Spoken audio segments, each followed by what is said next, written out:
So we are in Ward 5, Chiendambuya in Makoni District.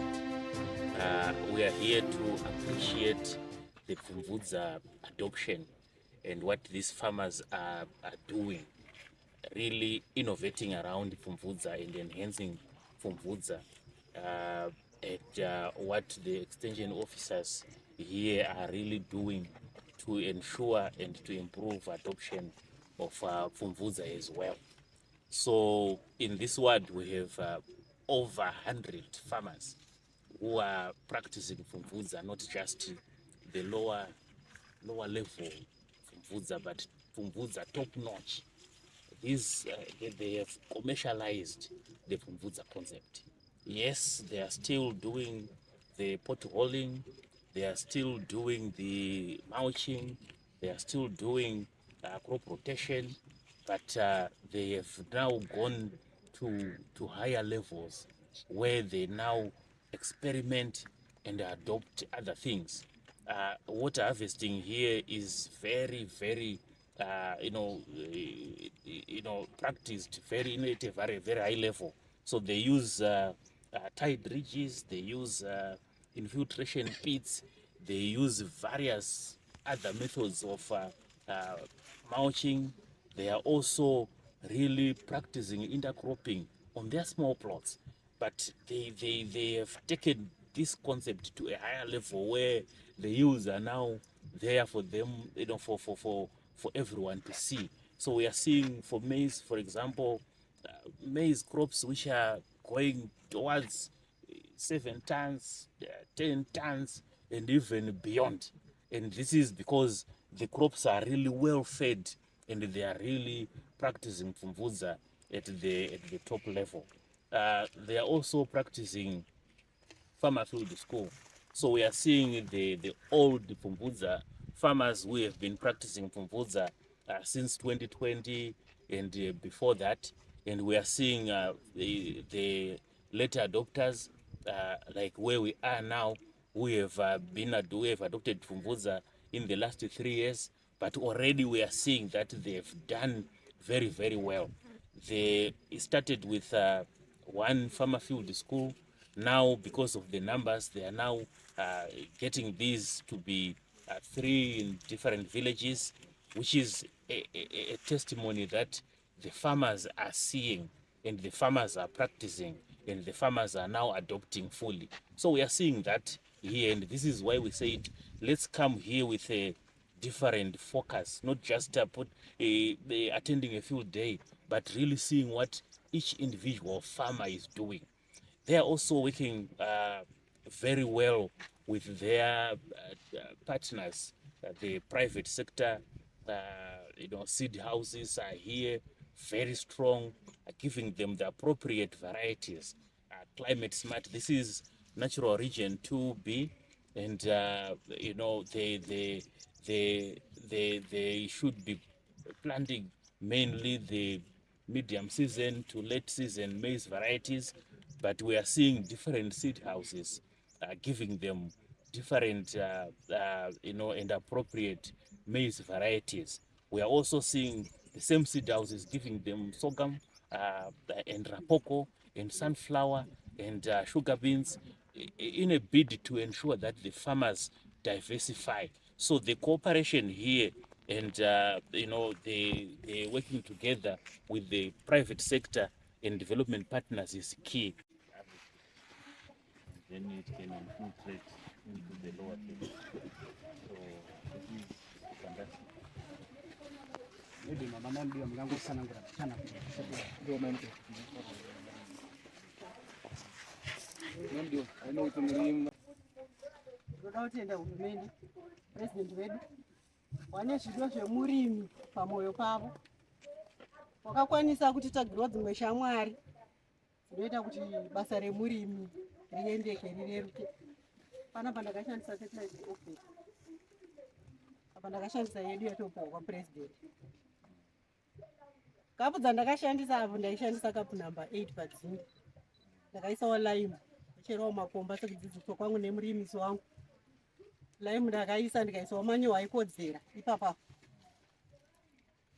fertilizer ndikaisawo d haikodzera ipapo yandakapuwa napurezidendi wangu, ndikaisa ipapo apo zvakafanana panapa. Ndakangoisawo zvakafanana zvandakaita apa, asi chakazosiyana mafertilizers apa pane okvet, apa pane organic okvet ka ndo yakashanda apa relic haina kushanda apa, yakashanda relic uko hakuna relic, kune fertilizer yedu yekupuwa napurezidendi.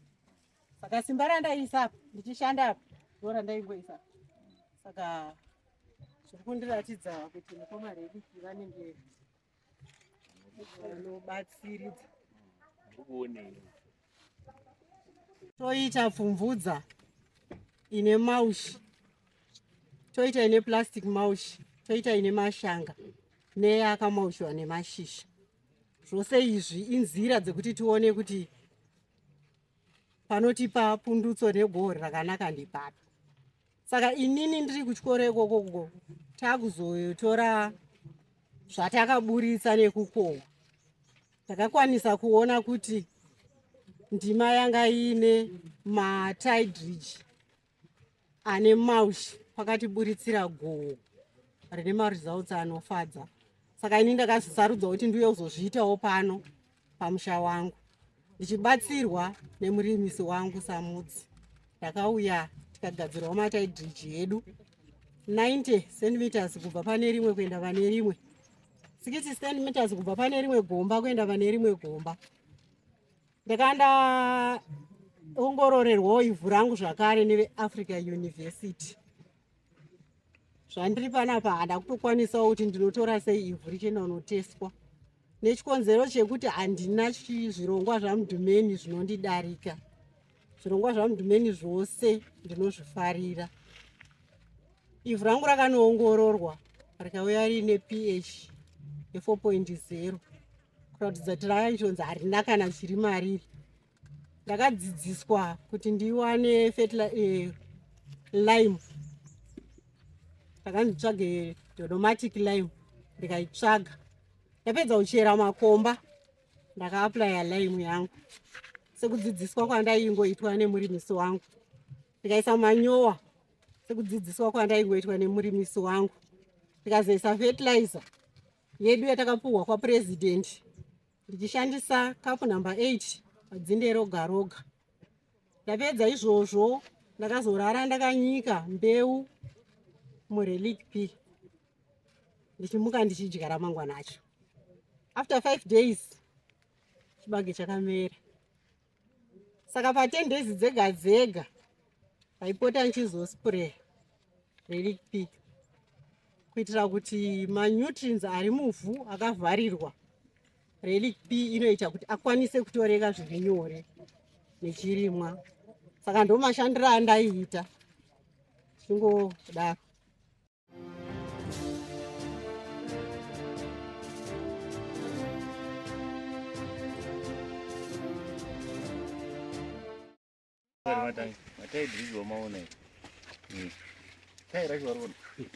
Chibage changu mukachitarisa ichi i3319 imwechete yataona uko.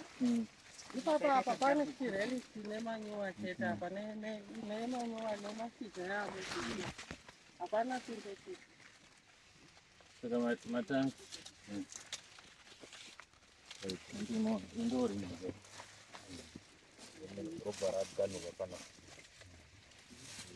mvura inopinda mugomba haiendi uko, inonga yaganuka napo oenda pafutata gomba rijiro ndobva raitwa tide apo.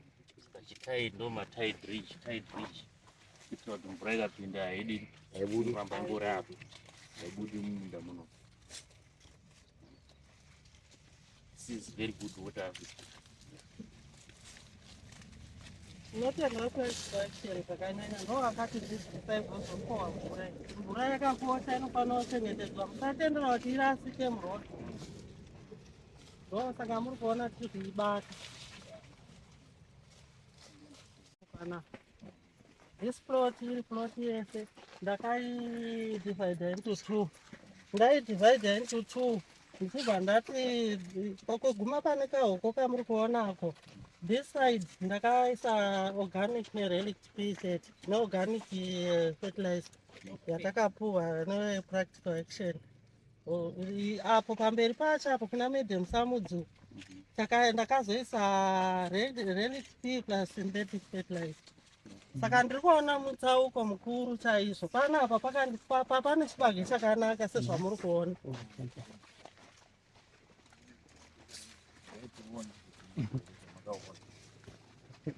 Mkano ndira kana pandicho. Yes, ne relic P futi. Ne relic P. Dzimwe ndima dzese idzi dzine synthetic ne relic P. Kusiya kwemasunflower nekumapunde kwatichaenda kune organic ne relic P.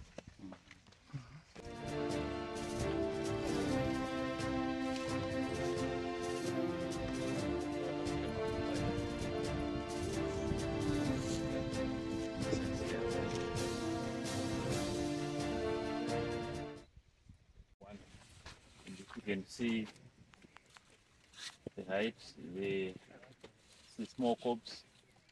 I'm 1.72 meters. You can see same variety, but of course, and you can see the effects of pests in the same few meters apart, but you can already see how this one was ravaged by pests. When the other pests. So the health crop is always good gathered common pests. So very critical to feed the crop well. But also when you look at the background, without mulch, so most of the moisture and water is going away. Not only is the water going away, but the nutrients, they go away. So when you look at this, you can already see the effects of there's some deficiency, because when the rains are much, the leaching is also quite a lot. But if you look at the mulched crop, you'll see that it's more greener, more uniform, and that's because the water is seeping into the ground. Tiri pano tiri pamunda wababa namai chapu. Ndoda kunyanya kutenda hurumende yedu zvakanyanya. Regai ndidzokorere kuti ndoda kutenda hurumende yedu zvakanyanyisa nekuti kotsvera gore roga roga sevarimi vekumaruwa. Vane shamwari dzavo sehurumende dzavanoshanda nadzo, mapartners avanoshanda nawo. Ndoda kuvatendawo zvekare nekuti mukurima kwatinoita tine varimisi vatinoshanda navo kuno kunzvimbo dzekuno kumusha. Vanotidaidza kuma meetings ndokuti tinoshanda navo pazvirongwa zvavo zvose zvevarimisi. Inini ndakazvimiririra ndinoatenda zvirongwa zvese zvemurimisi wangu vanova mai Muhle Madam Samudzi. Saka tiri muzvirongwa imomo takasarudzwawo kuti tishande neve practical action ne regenerative agriculture.